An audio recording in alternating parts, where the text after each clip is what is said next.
Bonjour Hervé Proche, nous nous étions rencontrés au mois de mai suite au gel de printemps. Aujourd'hui, les vendanges sont terminées. Avez-vous des résultats sur la récolte 2017?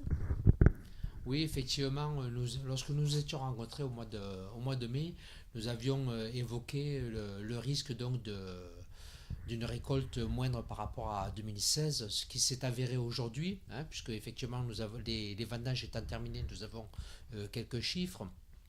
Mais ce qu'il faut savoir que suite au gel de printemps, nous avons également souffert de la sécheresse, ce qui est venu augmenter cette moindre récolte.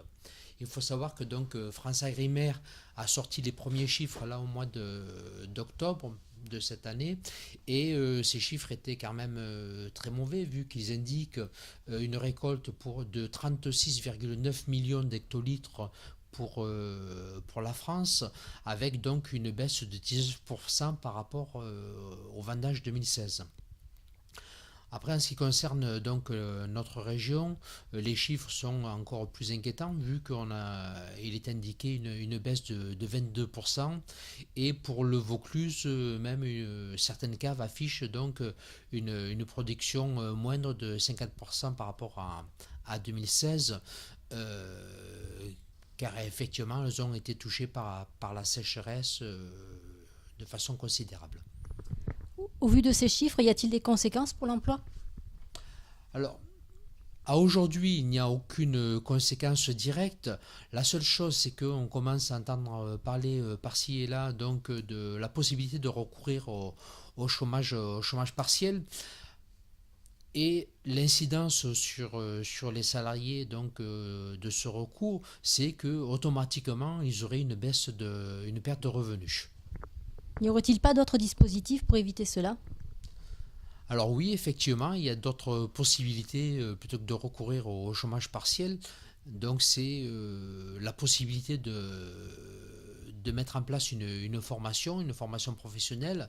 C'est d'ailleurs à ce sujet nous avons rencontré monsieur le préfet de Vaucluse donc le 30 octobre dernier et nous lui avons fait part de nos inquiétudes et donc de cette possibilité de recourir à la formation professionnelle plutôt que au chômage partiel.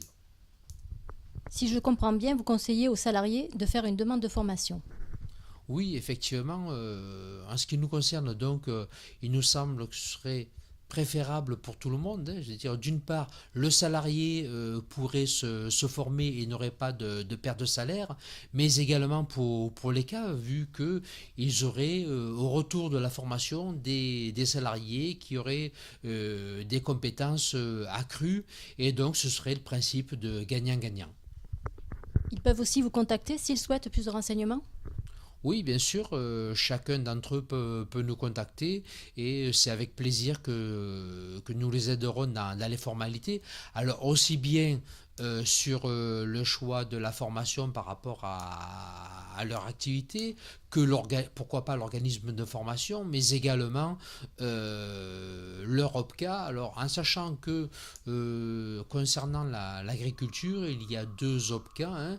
Vous avez donc l'OPCALIM qui est l'OPCA pour la coopération agricole, et le FAFCA qui est l'OPCA pour la production agricole.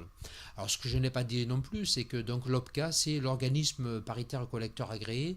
Alors c'est l'organisme qui reçoit l'argent pour ensuite des entreprises pour ensuite payer les formations lorsqu'il y a des demandes.